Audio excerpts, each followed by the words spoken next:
Es una alegría estar hoy aquí después de la pandemia. Tuvimos que interrumpir, como recuerdan ustedes, las conferencias y verdaderamente creíamos que íbamos a tardar más, aunque hay limitación de aforo, porque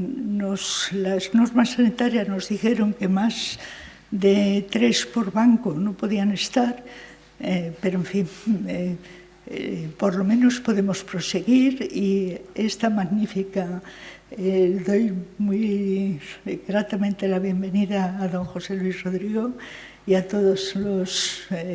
a toda Ibercaja, y agradezco mucho que estén hoy con nosotros acompañándonos. La conferencia, como ya saben ustedes, la imparte don José Ángel Sesma, que los académicos de aquí no necesitan presentación, están en la página web y son de todos conocidos, y por lo tanto agradecemos que reinicie esta nueva etapa, que ya esperemos que no haya ninguna interrupción y que todo vaya muy bien. Así que tendrán el programa todos ustedes. Va a hablar don Ángel Sesma de Fernando el Católico, Corona de Aragón y Corona de España. Un tema absolutamente fundamental con el que disfrutaremos escuchándolo. Muchas gracias a todos y bienvenidos otra vez.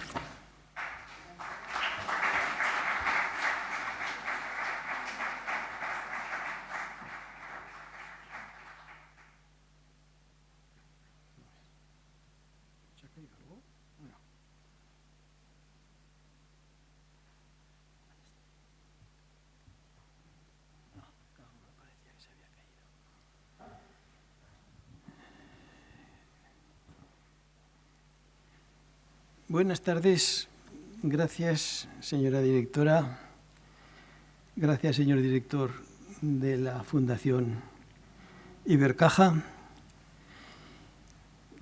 Compañeros académicos, señoras y señores, amigos todos. Como aragonés, como medievalista y también como académico, es una gran satisfacción reiniciar este ciclo de conferencias con un título tan elocuente como Aragón en la historia de España, y que se pensó precisamente este ciclo de conferencias en el momento en que la Fundación Ibercaja adoptaba bajo su patrocinio y protección a esta Real Academia de la Historia. Esta conferencia, como ha explicado la directora, puede considerarse casi como una víctima inocente del COVID y de la pandemia que todavía no nos ha abandonado. Debería haberla pronunciado en el mes de abril del 2020, como segunda etapa de un ciclo iniciado unas semanas antes y que hubo de suspenderse por el confinamiento y la gravedad de los acontecimientos. Con cierto optimismo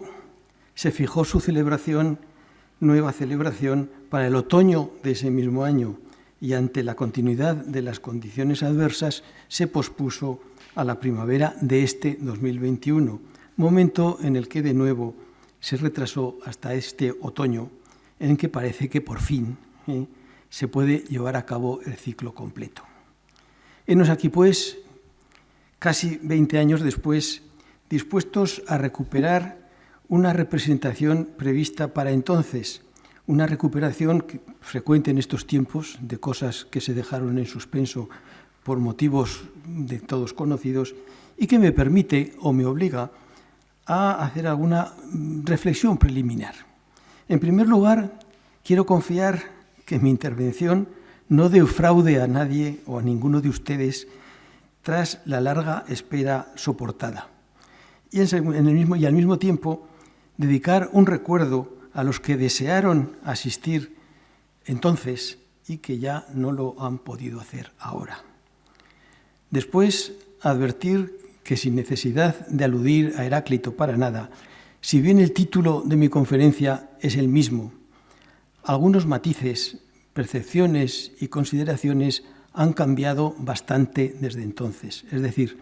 el río es el mismo, pero nosotros y las aguas en que nos hubiéramos bañado entonces son ahora bastante diferentes.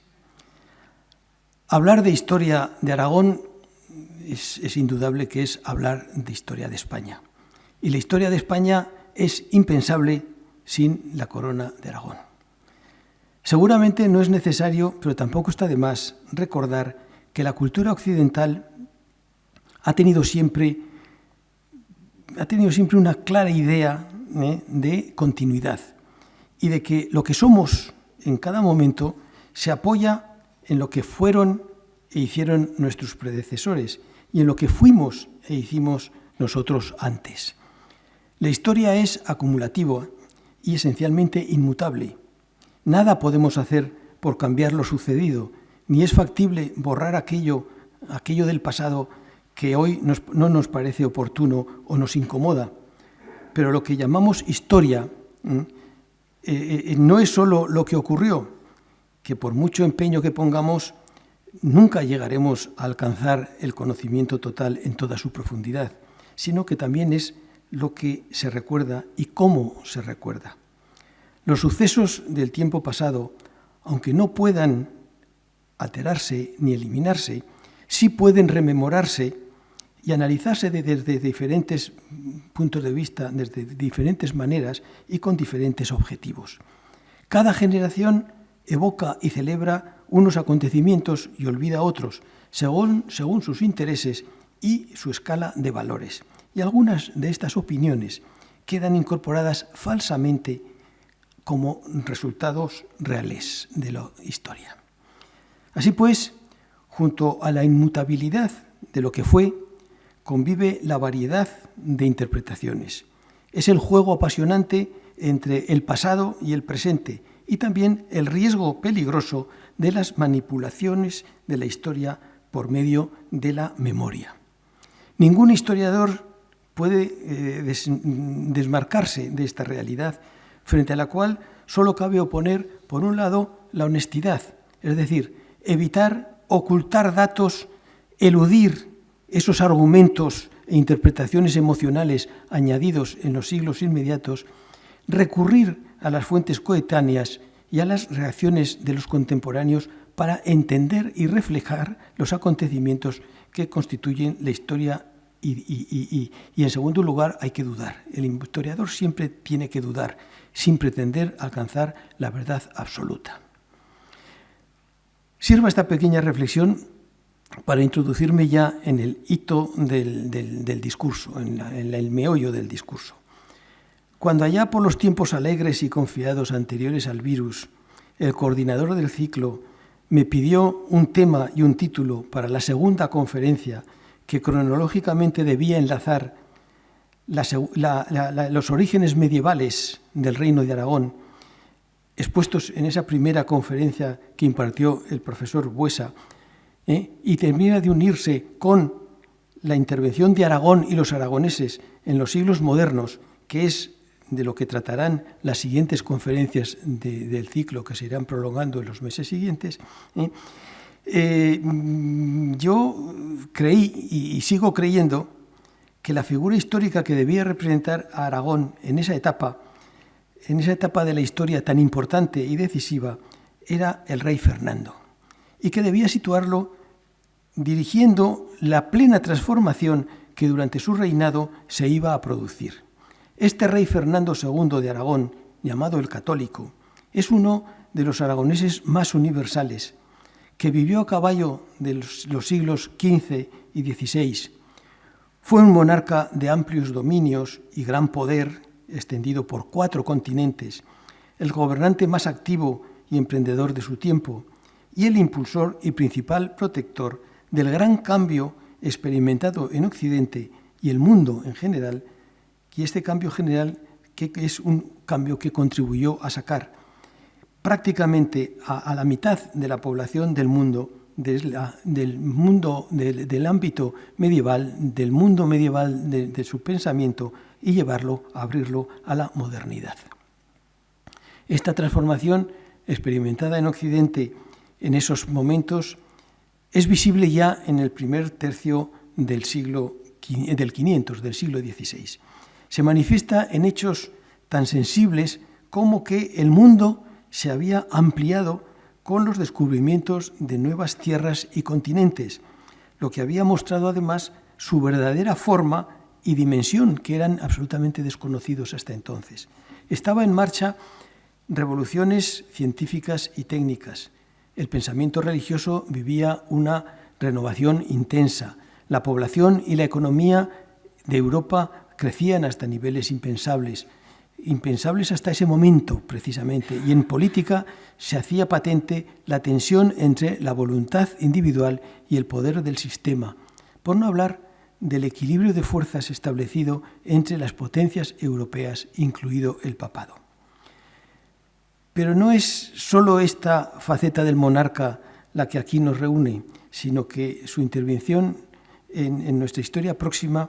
y de la que vamos a tratar más es precisamente por haber logrado incorporar bajo una misma monarquía las tierras y gentes que durante siglos habían ocupado y peleado parcelas de un gran territorio geográfico definido y bien identificado desde los remotos tiempos de los romanos como Hispania,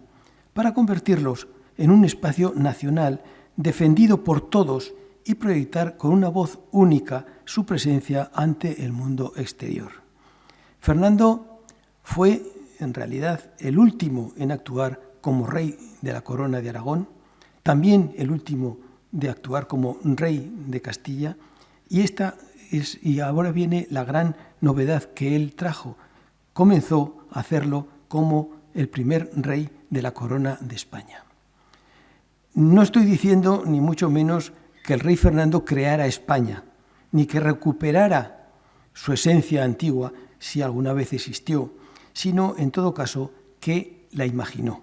y que con su acción directa y con su idea arrastrada del pasado medieval, levantó la corona de España como una construcción política constituida en torno a la monarquía, a su monarquía, y que a partir de entonces, sin interrupción, iba a ser reconocida con el nombre de España, como lo era Francia o Inglaterra en esos momentos ya. El rey Fernando II de Aragón nació en la villa aragonesa de Sos, el 10 de marzo de 1452, y murió el 23 de enero de 1516, a punto pues de cumplir 64 años, y murió en Madrigalejo, aldea próxima a Trujillo. Ocupa el 20º lugar en la línea de la Casa Real de Aragón, inaugurada más de 400 años antes por Ramiro I en 1035. En su persona unía la doble línea de las monarquías peninsulares. Su abuelo, Fernando el de Antequera, de la familia real castellana de los Trastámara, fue, como nieto del aragonés Pedro IV, designado rey de Aragón en el compromiso de Caspe. Su padre, Juan II, había reinado en Navarra por su matrimonio con la reina Blanca y sucedió en el trono de Aragón a su hermano Alfonso V, el conquistador del reino de Nápoles. Su abuela fue Leonor de Alburquerque y su madre Juana Enríquez, ambas pertenecientes a familias muy poderosas de la nobleza de Castilla. De esta doble genealogía, Fernando recibió equilibrada formación política. Su raíz trastámara le transmitía una firme tendencia hacia el centralismo monárquico y la creencia en una monarquía absoluta, mientras que la familia real aragonesa le había puesto ante el conocimiento de la monarquía compuesta, que al reunir varios estados con sus propias naturalezas, debía buscar la unión en los intereses comunes de las empresas impulsadas por el rey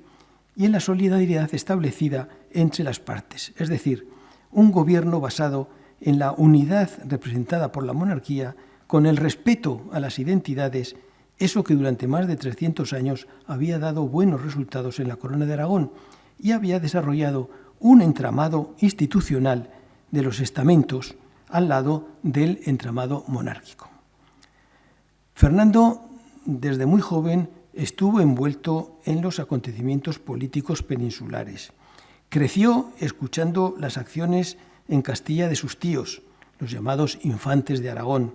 y desde los 10 años se encontró inmerso en la dura sublevación de Cataluña contra su padre, hasta el punto de estar con su madre sometido al asalto de la artillería y de las tropas de la Generalidad en la fortaleza de Gerona, amenazado de muerte, perseguido, expulsado del territorio catalán y despojado de sus derechos por su filiación, antes de cumplir los 15 años, dirigió ejércitos, venció en batallas, presidió asambleas y fue coronado rey de Sicilia para pasar inmediatamente a Castilla y emprender la incierta aventura que significaba su matrimonio con la princesa Isabel, potencial heredera del trono castellano. Fue rey de Sicilia 48 años. En la corona de Aragón su reinado se prolongó durante 37, que se engloban en los 42 de su gobierno en Castilla, de ellos 30 junto a la reina Isabel. Entre 1482 y 1492 mantuvo la guerra contra el reino musulmán de Granada, que concluyó con la total conquista castellana. Recuperó de los franceses para la corona aragonesa los condados pireneicos de Rosellón y Cerdaña. Ocupó distintas plazas del norte de África para controlar el Mediterráneo y conquistó los reinos de Nápoles y Navarra, que incorporó a su corona. En 1493 recibió del Papa, junto a la reina Isabel, el imperio sobre las Indias. 2 años después, una bula papal lo designó rey de África. A fines de 1500, tras la batalla hispano-veneciana en Cefalonia, recayeron sobre él los derechos al trono imperial de Constantinopla, y en 1510 el Papa Julio II le otorgó la investidura del reino de Nápoles y la soberanía sobre Jerusalén. En 1496 el Papa Alejandro VI concedió al matrimonio el título de Reyes Católicos, máximo honor otorgado por el papado.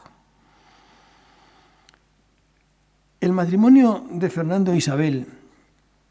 aunque no fuera abiertamente planeado con ese fin, sirvió para la unión matrimonial de las dos principales coronas, una vez que Isabel, con la ayuda de su marido, se alzara con el trono castellano y Fernando, a la muerte de su padre, llegara al de Aragón. Serían muy pocos los que en el momento de la boda, una boda cargada de incertidumbre, pensaran que esa unión pudiera concluir con el establecimiento de una unidad política duradera y menos todavía que imaginaran la formación de una corona de España, salvo posiblemente Fernando, que tenía ya desde muy joven la imagen de un gobierno único para ambas coronas, como deja entrever al aceptar las condiciones impuestas en las llamadas capitulaciones de Cervera para su matrimonio con Isabel y las ya expresadas con claridad de su primer testamento de 1476, cuando acudía a la batalla de Toro para conseguirle el trono castellano a su esposa. Y lo hacía, escribe, con la preocupación de lograr un gobierno común en Castilla y Aragón que perdurara en el tiempo, y dice textualmente, por el gran provecho que a los dichos reinos de Aragón resulta y se sigue de ser así unidos con estos de Castilla y León, que sea un príncipe, rey, señor y gobernador de todos ellos. Una idea, esta de la unión de todos los reinos, que amplía en las Cortes de Toledo de 1480, poco después de llegar al trono de Aragón. Expone allí a los representantes castellanos reunidos en Cortes como, por la gracia de Dios, los nuestros reinos de Castilla y de León y de Aragón son unidos, y tenemos la esperanza que por su piedad de aquí adelante estarán en unión y permanecerán en nuestra corona real, añadiendo que aspiraba a que todos los naturales de ellos se traten y comuniquen en sus tratos y fallimientos. Abundando más en esto, la crónica de Hernando del Pulgar nos informa que tras la muerte de Juan II y la subida al trono de Aragón de Fernando, en el Consejo Real se trató de cómo debían titularse los reyes, y la mayoría de los consejeros fueron de la opinión de que se intitulasen reyes y señores de España, a pesar de lo cual primó la decisión de la reina y optaron por una titulación enumerativa de todos sus dominios, obviando la denominación global que, sin embargo, se utilizaría ya profusamente en y por las cortes europeas. El objetivo de Fernando no se limitaba solo a ampliar sus dominios, como habían intentado entre todos la mayoría de sus antepasados en el trono, sino que esperaba reunir los territorios de los reinos peninsulares en una concepción unitaria que extraoficialmente ya llamaban España, Hispania, que se gobernaría de otra manera por príncipes distintos, modernos, como pocos años después pondría de relieve Maquiavelo, pero que en fechas tempranas también apreciaron y resaltaron otros pensadores de dentro y fuera de la península. El castellano Diego de Valera, en 1476, escribía su impresión de que algo nuevo empieza en España, y refiriéndose a Fernando le anunciaba que no solamente seréis señor de estos reinos de Castilla y Aragón, que por todo derecho vos pertenecen, mas habréis la monarquía de todas las Españas y reformaréis la silla imperial de la ínclita sangre de los godos. Idea que culminaba más adelante la historiografía humanista, resumida por Nebrija en una frase perfecta: Hispania tota sibi restituta est, que él mismo traduce por extenso diciendo: los miembros y pedazos de España que estaban por muchas partes derramados se redujeron y ajuntaron en un cuerpo y unidad de reino, la forma y trabazón del cual así está ordenada y muchos siglos, injuria y tiempos no la podrán romper ni desatar. Y el aragonés Bagaz, al escribir sobre Fernando, dice que le están esperando los reinos de España, mientras que el bachiller Parma, partiendo de una afirmación rotunda,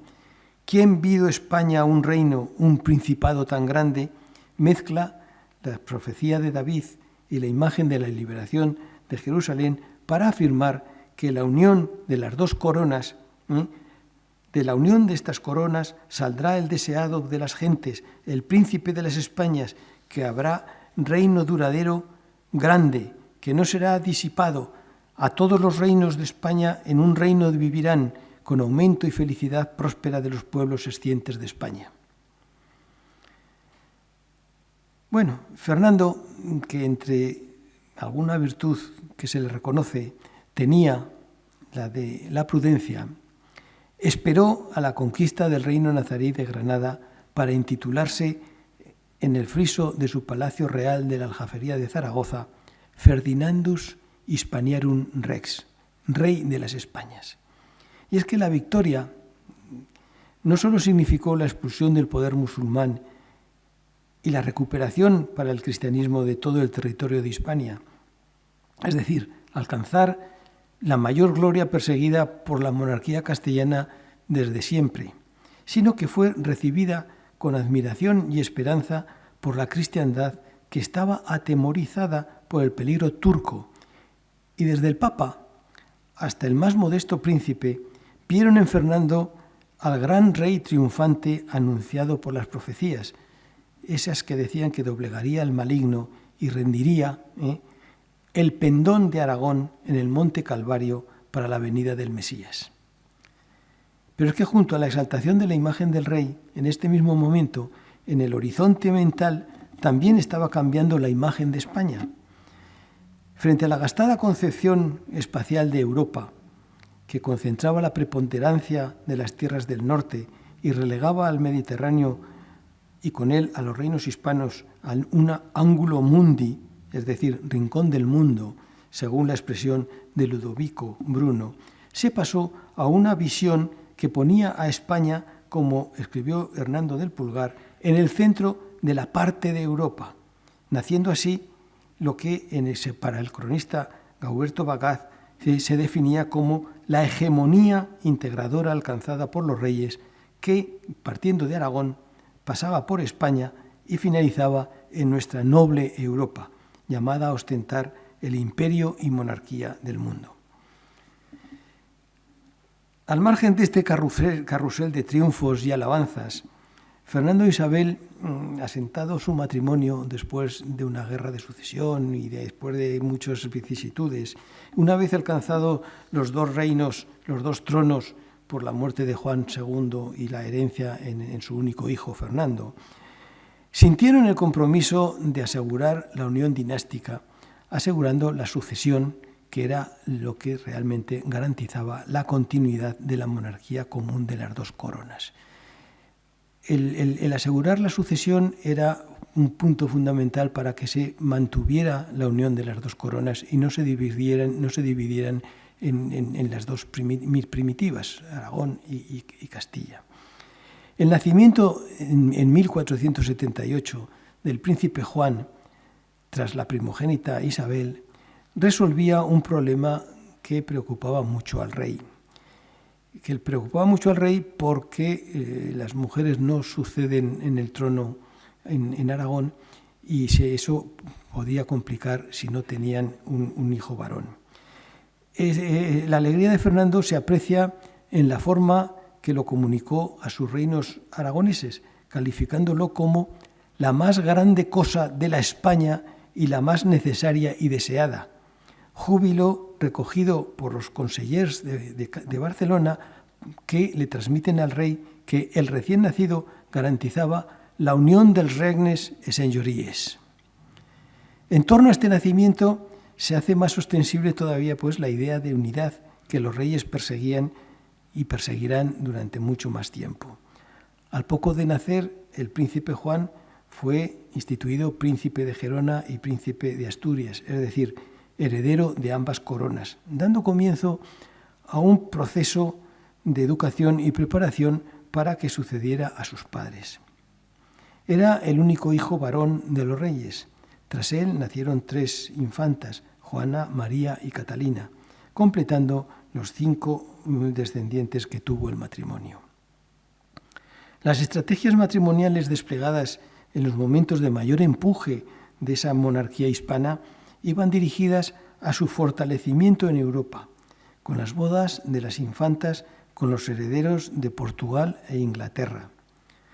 Juan entró en esa política con su hermana Juana para establecer una doble alianza con la Casa de Austria. Juan contrajo matrimonio con Margarita y Juana con su hermano Felipe, hijos del emperador Maximiliano. Príncipes jóvenes cuyo futuro se pensaba marcaría la marcha de la historia en los siglos siguientes. Pero en esta ocasión, la súbita muerte del príncipe Juan, apenas un año después de la boda, en 1497, y sin dejar heredero, trastocó todos los planes de la sucesión tan cuidadosamente proyectada. El nacimiento, pocos meses después, de un nieto, Miguel, en Zaragoza, hijo de Manuel de Portugal y la princesa Isabel, que murió en el parto, dio nuevos impulsos al proyecto, ya que el recién nacido reunía las coronas de Aragón, Castilla y Portugal. Pero su muerte, 2 años después, hundió en la melancolía a la reina, y ni siquiera el nacimiento en 1500 de Carlos Engante, el nieto flamenco, le sirvió de consuelo por la lejanía y por los problemas declarados con su yerno Felipe de Habsburgo. La enfermedad y muerte de Isabel en 1504 abrió la caja de los truenos. Isabel siempre se había mostrado firme como reina propietaria de Castilla, mientras Fernando se mantenía como rey consorte, ejerciendo como rey, pero rey consorte. El testamento de la reina, asumido por el rey, nombraba sucesora a Juana, que padecía serios problemas mentales, y designaba a Fernando como su tutor. Esta decisión no estaba provocada solo por la enfermedad de la princesa, sino estaba provocada para garantizar la continuidad del gobierno del rey, evitando la reacción contra el rey de Aragón de un grupo de nobles opuestos a su persona, de nobles castellanos opuestos a su persona. Y al mismo tiempo trataba de frenar la intromisión de su yerno, que gozaba de muy escasa confianza de los reyes, como se refleja en el propio testamento, donde no se le reconoce ninguna facultad de gobierno. Las Cortes de Toro de 1505, siguiendo la propuesta de Isabel, designaron a Fernando como legítimo curador e administrador e gobernador de estos reinos y señoríos, que lo despojaba de la dignidad real en Castilla y lo degradaba de rey a gobernador, es decir, quedaba convertido en un funcionario de la corte expuesto a las decisiones no sólo de la reina su hija, sometida a la influencia de su esposo, sino a la presión que pudieran ejercerse por cualquiera de los grupos de poder de Castilla. Fernando, sobre todo en estos últimos años, había concitado muchas resistencias entre algunas familias nobles que les responsabilizaban, entre otras cosas, de la pérdida de patrimonio y poder. Integraban este grupo una parte de los títulos más rancios de Castilla, como el duque de Nájera, el marqués de Villena, el conde de Benavente o el de Castro, que de inmediato agitaron las exigencias de Felipe desde Flandes, reclamando la regencia de su esposa, lo que se tradujo en una campaña contra el rey de Aragón lanzada por la corte flamenca con una batería de noticias falsas, ya había noticias falsas, como que planeaba su matrimonio con Juana, la hija de Enrique IV, que había malversado enormes cantidades de rentas reales o que llevaba conductas escandalosas. La presión sobre Fernando y la falta de apoyo se incrementó con la llegada de Juana y Felipe a Castilla, sin traer consigo al príncipe heredero Carlos. La reclamación formal de Felipe, exigiendo la tutela de su esposa como rey consorte, forzaron a Fernando a tomar dos decisiones trascendentales. En octubre de 1505 contrajo matrimonio con Germana de Foix, joven sobrina de Luis XII de Francia, con lo que anulaba buena parte de los apoyos exteriores de Felipe, se atraía el favor francés y, sobre todo, habría la amenaza de tener descendencia. Poco después, en abril de 1506, llegó a un acuerdo con su yerno para, sin renunciar a sus derechos y rentas en Castilla, dejar la gobernación y abandonar el reino. A continuación, tomó el camino de Aragón para dirigirse a Nápoles y emprender su conquista militar. Fernando no volvió a titularse nunca más rey de Castilla y su marcha del reino le supuso un desgarro que en ese momento debía considerar irreparable. En una carta a su embajador, Rojas, le escribe una despedida que suena a definitiva. Como yo allané con la lanza y saqué de la tiranía estos reinos con mi persona, había pensado que después de 30 años de tanta familiaridad y amor, mostrarían más sentimiento de mi partida y del modo de ella. Concluyendo con un nostálgico recuerdo a un pasado ya lejano. Más solo, menos conocido y con mayor contradicción, venía yo por esta tierra cuando entré a ser príncipe de ella, y nuestro Señor quiso que reinásemos sobre estos reinos para algún servicio suyo. En ese momento, julio de 1506, se rompía la unidad de gobierno que durante más de 30 años habían ejercido los reyes en Castilla y Aragón, y de cara a la sucesión se abría un futuro lleno de incógnitas. Ya no existía una monarquía común en las dos coronas, cada una disponía de su propio monarca, aunque de momento constituían una única herencia, si bien a partir de aquí habría que esperar a los acontecimientos que se produjeran en torno a Fernando, ya solo como rey de Aragón. En este reino, en Aragón, las Cortes de 1502 habían jurado a la princesa Juana y a su marido como herederos, aunque los Brazos, antes de prestarles ningún juramento, dejaron muy claro dos condiciones: que Felipe solo tendría tal consideración mientras estuviera vigente el matrimonio, añadiendo «y no más», con una rotunda afirmación recogida por las actas así, «y no más», y, en segundo lugar, que el juramento prestado perdería todo su valor y se tendría por no hecho si el rey tuviera hijo varón de legítimo matrimonio, momento en que el hijo recién nacido, pasaría a ser el heredero. Y esto es curioso, lo advertían los brazos aragoneses en vida todavía de la reina Isabel. No obstante, como en las novelas de suspense, cuando todo parecía decidido, un golpe del destino en forma de una nueva muerte volvió a recolocar todas las piezas. En septiembre de ese mismo año, mientras su suegro navegaba por el Mediterráneo camino de Nápoles, moría Felipe de Habsburgo. En medio del caos provocado en Castilla, el cardenal Cisneros, el arzobispo Deza, el duque de Alba y unos cuantos nobles más, apoyados por la declaración de la reina Juana, que reclamaba a su padre que viniese a la gobernación de su reino, solicitaron a Fernando que, con toda prisa que ser pueda, retornara a Castilla, asegurándole que agora todas las gentes y ciudades desean a vuestra Alteza como quien lo ha de redimir. Fernando, aunque con parsimonia, dejando que los problemas castellanos madurasen, regresó de Nápoles y una vez emprendió el camino de Castilla. Nuevamente volvía desde Aragón a penetrar en el territorio castellano, pero en esta ocasión lo hacía como rey de Aragón y como conquistador del reino de Nápoles. Hizo su entrada acompañado de su reina, que no lo era de Castilla, desplegando todo el esplendor del que era capaz y siendo recibido por los nobles que le habían abandonado unos meses antes y que ahora le rendían pleitesía y besaban las manos. De nuevo se hallaba al frente de la empresa que debía ser para él apasionante, de la construcción de esa corona de España que había imaginado hacía más de 30 años y su lanzamiento hacia Europa. El primer paso de su actuación, una vez ingresado en Castilla, fue restablecer la autoridad real tan menoscabada en los meses de gobierno de Felipe.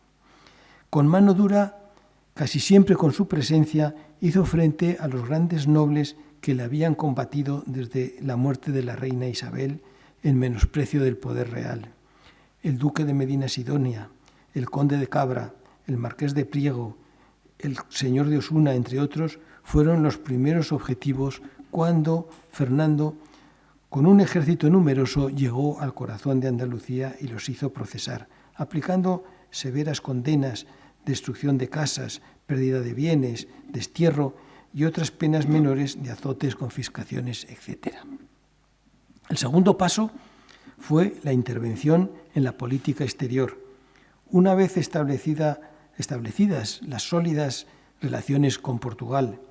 el Imperio e Inglaterra por los matrimonios de sus hijos, más adelante por el acuerdo cerrado con Francia por su matrimonio con Germana de Foix y contando además con su posición predominante en la península italiana tras la conquista de Nápoles y sus contactos directos con el papado, se convirtió en el elemento imprescindible de todas las alianzas establecidas por los príncipes europeos. Su participación en la Liga de Cambrai en 1508, que lo unía al papado, el emperador y Luis XII de Francia, para oponerse al avance de Venecia en Italia, le significó la investidura papal del reino de Nápoles. La posterior alianza con el Papa e Inglaterra contra Francia le abrió la puerta a la conquista del reino de Navarra que Fernando emprendió con la bendición papal. Pero no solo la política exterior de Fernando iba dirigida a Europa, y en estos mismos años buscó el establecimiento de bases sólidas en el norte de África para completar el control del Mediterráneo, que consideraba no solo el ámbito natural de su corona, sino el área desde la que se podía frenar y combatir el poder turco, que golpeaba, por ejemplo, a la isla de Rodas, el principal asentamiento de la Orden de San Juan, asediaba Malta y amenazaba la navegación comercial que cruzaba por el estrecho de Gibraltar. Así se propuso completar la conquista de Melilla, emprendida en tiempos de la reina Isabel, con las de Orán, Bujía, Trípoli, y planeando continuar festoneando el litoral africano hasta el Mediterráneo oriental, a ser posible hasta Alejandría y Estambul, y como una meta utópica la conquista del Reino de Jerusalén, del que el Papa Julio II le otorgó la soberanía en 1510. Y por último, Fernando no perdió nunca de vista las tierras descubiertas por Cristóbal Colón, patrocinando e impulsando expediciones y colonizaciones en el nuevo continente, en una actividad en la que hacía confluir la expansión de la fe, la ampliación de los dominios de la monarquía y el aprovechamiento de las posibilidades económicas de los territorios que debían explotarse en beneficio de la corona. No solo financió campañas de expansión y descubrimiento, sino que envió misioneros y procuró dotar todas las actividades allí emprendidas de una regulación específica de mayor trascendencia de la que se ha querido muchas veces aceptar, como fueron las ordenanzas de la Casa de Contratación o las leyes protectoras de los indios. Fernando sobrevivió 12 años a Isabel. Como he dicho, después de la muerte de Isabel, nunca volvió a usar el título de rey de Castilla, pero sin embargo fue más rey en ese tiempo que en todo el tiempo anterior. Todos estos años los pasó en Castilla, salvo 2 breves estancias en Aragón para celebrar cortes, y no volvió a pisar suelo catalán. A su muerte estaba fijada definitivamente la idea de la España moderna, esa de la que procedemos y que había imaginado siendo muy joven, partiendo del recuerdo de la clásica Hispania. Su sucesión se llevó a cabo exactamente como la reina Isabel había regulado, es decir, Castilla y Aragón pasaban a su hija Juana y a través de ella a su nieto Carlos, el futuro Carlos V, Carlos I de España, V de Alemania. No se ha valorado suficientemente bien en términos políticos lo que significó pasar de una situación de guerra y enfrentamientos frecuentes en los territorios peninsulares durante los siglos medievales a otra de paz interior, casi ininterrumpida, mantenidos durante más de 300 años después de la muerte de Fernando, lo que constituye un caso insólito en Europa, en que la Europa moderna estuvo asolada durante esos siglos por guerras continuas y totalmente fueron desconocidos después. Es decir, los siglos nefastos en la península ibérica, los siglos nefastos XIX y XX, fueron el final de la paz que había creado Fernando, y precisamente esos 2 siglos han sido precisamente una sucesión constante de guerras civiles tremendamente sangrientas. La historiografía no siempre ha sido muy generosa con el rey Fernando. Podría decirse que no ha gozado siempre de buena prensa. Los 2 grandes centralismos que desde el siglo XVIII han copado la historia de España lo han rechazado por motivos distintos. Desde Castilla, por las ansias de demostrar la preeminencia castellana, se le ha minimizado como representante de la corona de Aragón, situando al rey en un lugar secundario respecto a la reina Isabel, mientras que en Cataluña el nacionalismo le ha condenado por proceder de la familia trastámara castellana, haciéndole responsable de la decadencia catalana y de haber propiciado la pretendida castellanización del Principado desde el siglo XV. Pero su legado sí fue reconocido todavía en su vida y mientras se mantuvo el espíritu que él impulsó. Por ejemplo, el embajador Guicciardini lo comparaba con Carlomagno. Desde Carlomagno hasta aquí no ha existido en toda la cristiandad un príncipe semejante. La Iglesia colocó su efigie en una de las estancias vaticanas junto a las de Carlomagno, Godofredo de Billón, Lotario I y otros héroes casi mitológicos, con una cartela donde se lee Ferdinandus Rex Catholicus Christiano Imperii Propagator.